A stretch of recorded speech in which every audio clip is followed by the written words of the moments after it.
Comment l'homme peut-il être aussi méchant au point d'emprisonner les innocents en laissant les coupables libres dans la nature?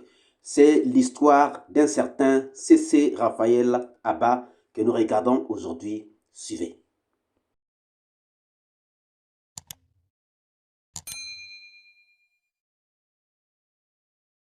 Bonjour, bonsoir, cela dépend de l'heure à laquelle vous regardez cette vidéo. Bienvenue si vous nous découvrez pour une première fois.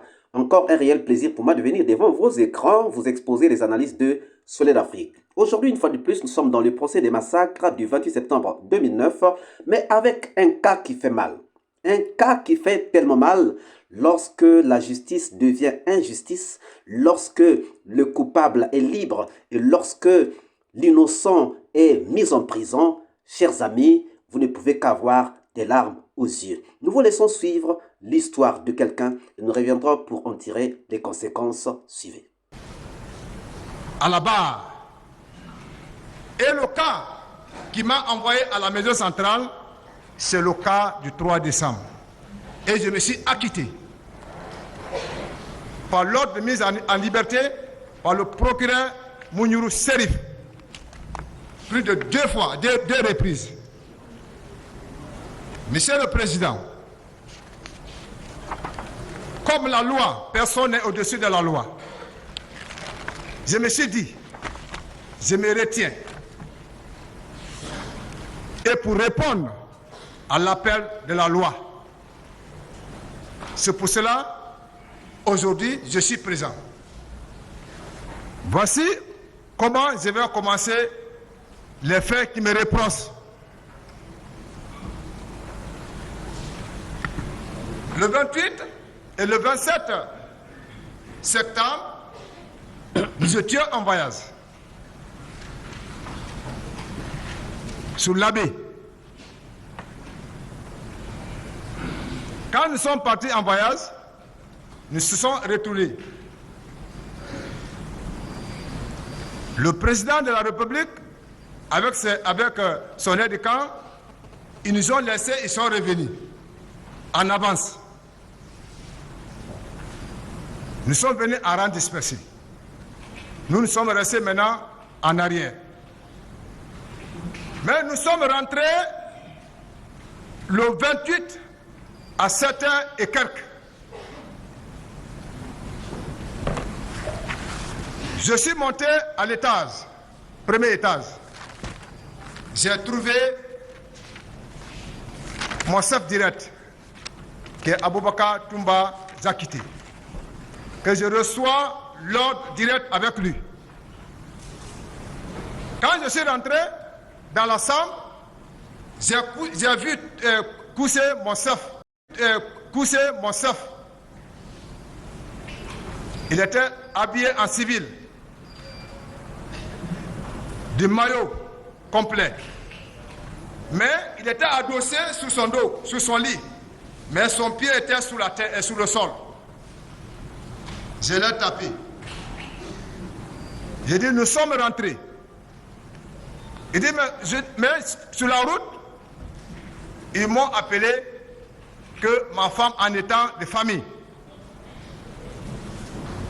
Il dit, ah, c'est. Toi-même, tu m'as vu comment je suis habillé. Compte tenu du voyage. Et nous sommes fatigués. Aujourd'hui, il n'y a pas d'activité. Donc, néanmoins, je te donne 500 000 pour que tu puisses y aller assister ta femme.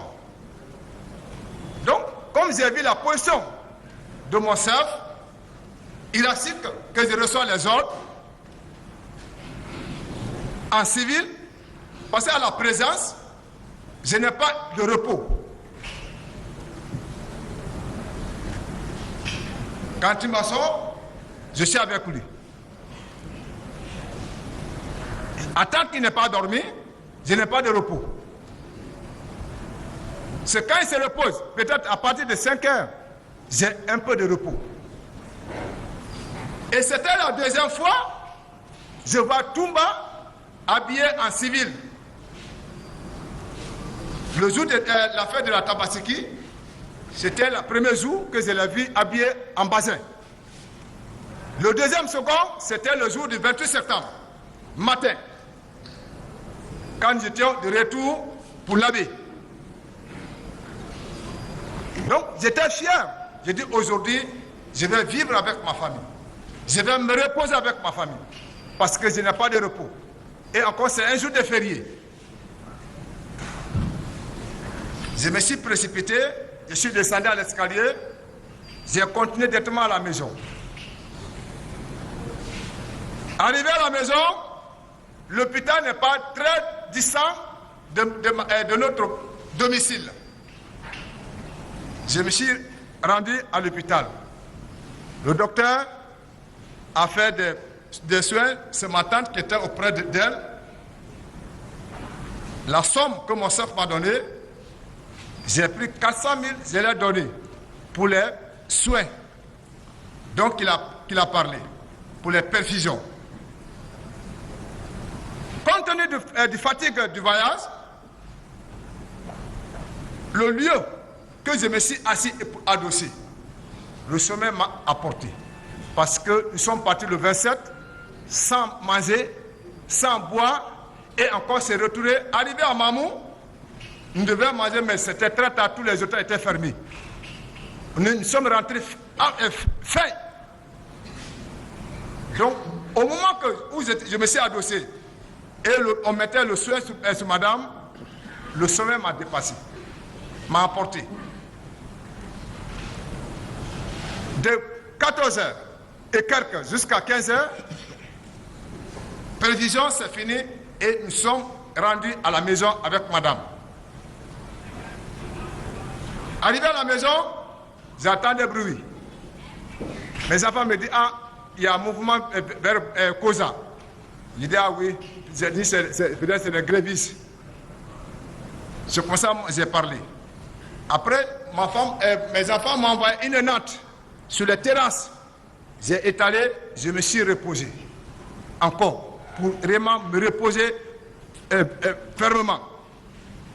Je suis resté là-bas, auprès de madame, le 28, le 29, le 2, je me suis retrouvé au camp. Parce que c'est moi qui détiens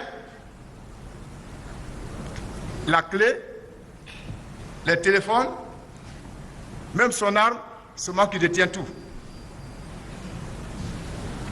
Mais ce jour,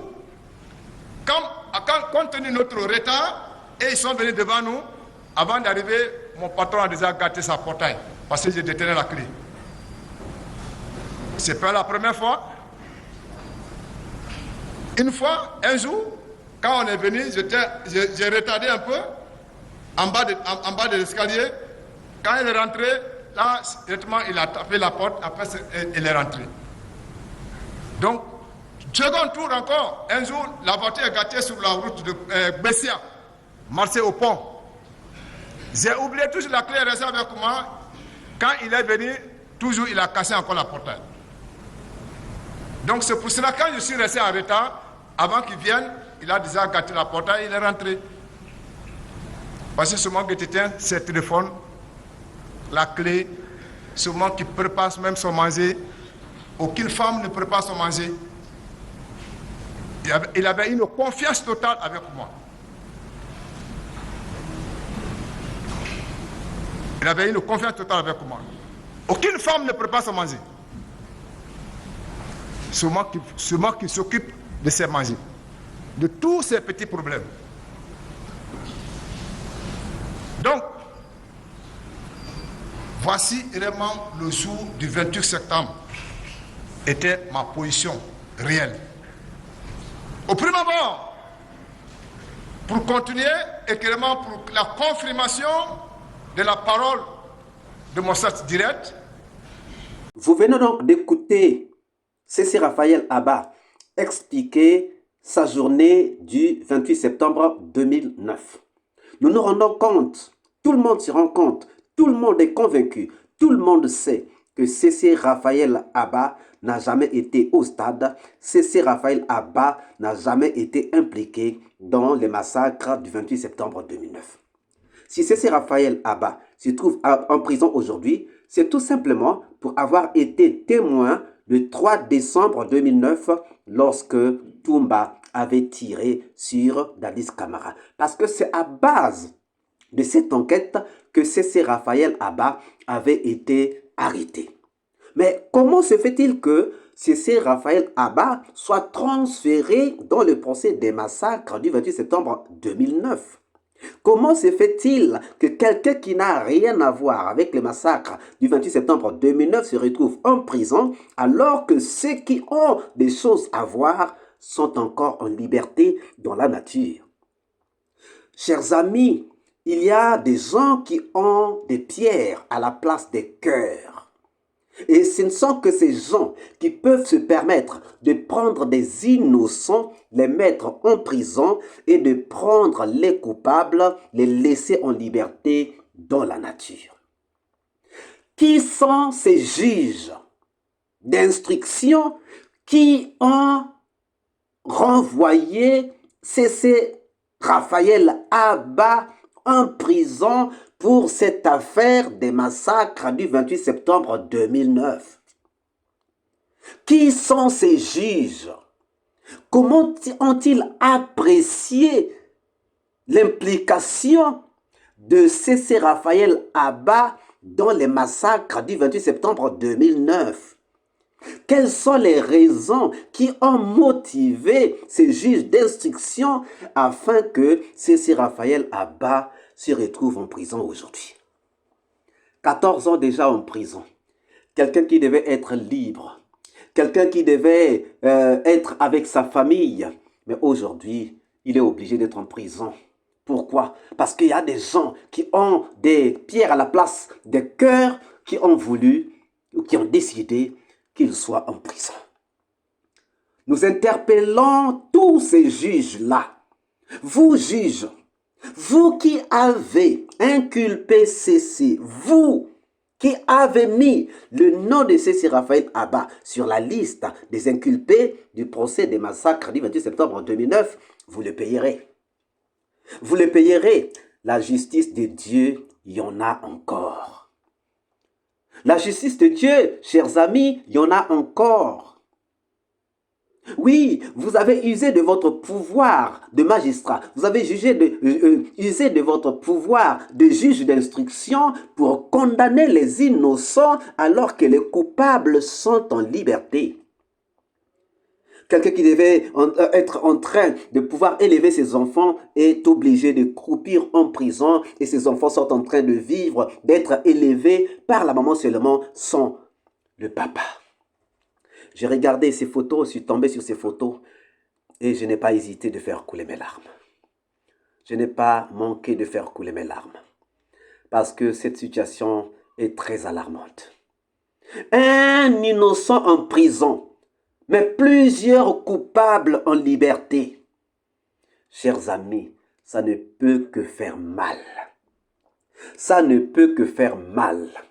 Imaginez maintenant que C.C. Raphaël Abba soit mort en prison ou s'il meurt en prison avant qu'il ne soit acquitté. Le sang de C.C. Raphaël Abba, qui va le payer? Qui va le payer? Par l'erreur de la justice. On peut tuer des innocents alors que les coupables sont dans la rue, en pleine liberté, dans la nature. Chers amis, nous voudrions lancer un appel à tous les magistrats, un appel à tous les avocats, un appel à tous les juges, un appel à tous les hommes de droit. Faites votre travail comme il se doit. Ne condamnez pas parce que il n'est pas de votre ethnie, ou parce qu'il n'est pas de votre, ou parce qu'il... Non, condamnez parce qu'il faut condamner. Condamnez là où vous avez la certitude que cette personne est impliquée, que cette personne est coupable. Mais jusqu'à preuve du contraire, C.C. Raphaël n'a rien à voir avec les massacres du 28 septembre 2009. Mais comment se retrouve-t-il en prison? Où sont ces juges-là qui ont condamné ou qui ont emmené C.C. Raphaël Abba sur la liste des inculpés de massacre du 28 septembre 2009? Comment vous sentez-vous lorsque vous voyez un innocent en prison, un innocent qui devait être en liberté, élever ses enfants, lorsqu'il se retrouve en prison à cause de vous, à cause de vos sentiments, à cause de vos erreurs, à cause de votre jalousie? Comment est-ce que vous vous sentez lorsque vous écoutez C.C. Raphaël Abba? Comment est-ce que vous vous sentez, vous, ces juges, les faux juges? Ces faux juges-là, vous qui avez mis C.C. Raphaël Abba sur la liste, alors que le 28, il n'était même pas là. Comment avez-vous fait vos enquêtes pour mettre C.C. Raphaël Abba sur la liste? Nous croyons que C.C. Raphaël Abba ne pouvait être inquiété que pour le 3 décembre, parce qu'il avait été témoin lorsque Toumba avait tiré sur Dadis Camara. Mais pour le 28 septembre, pourquoi et comment il se retrouve là? Par qui? Par quelle autorité? Quel est ce juge? Nous allons continuer à vous dénoncer. Un message à C.C. Raphaël là-bas. Cher frère, nous sommes avec toi. Tu n'es pas seul en prison, parce que nous aussi nous sommes en prison. Lorsque un innocent est en prison, nous aussi nous sommes en prison. Lorsque un coupable est en liberté, nous sommes en prison. Frère, tu n'es pas seul. Sache que tu as un grand soutien. Et nous allons continuer à te soutenir. Garde le moral. Garde la force. Que Dieu te bénisse. Que Dieu te... Ne perds pas courage. Nous sommes avec toi. Oui, nous sommes avec toi. Et nous savons que tu sortiras. Mais si jamais tu mourrais en prison sans sortir, ton sang criera. Ton sang criera plus fort, plus fort, plus fort encore. Mais nous savons que tu sortiras. Nous savons que ces juges-là vont échouer. Garde le moral. Garde le courage. Nous sommes de cœur avec toi. Nous souffrons avec toi comme tu souffres en prison. Que Dieu te bénisse. Que Dieu te bénisse, frérot. Que Dieu te bénisse. Que Dieu te bénisse. Que Dieu te bénisse. Alors, chers amis, que pensez-vous du cas de C.C. Raphaël Abba? Nous attendons vos réponses dans les commentaires. Si cette vidéo vous a plu, ne manquez pas de laisser au pouce bleu, de commenter, de partager. Si vous n'êtes pas encore abonné, c'est le moment de vous abonner. Surtout, ne pas manquer d'activer la cloche de notification afin d'être averti à temps réel pour toutes nos prochaines publications. Quant à moi, je vous dis à très bientôt. Ciao!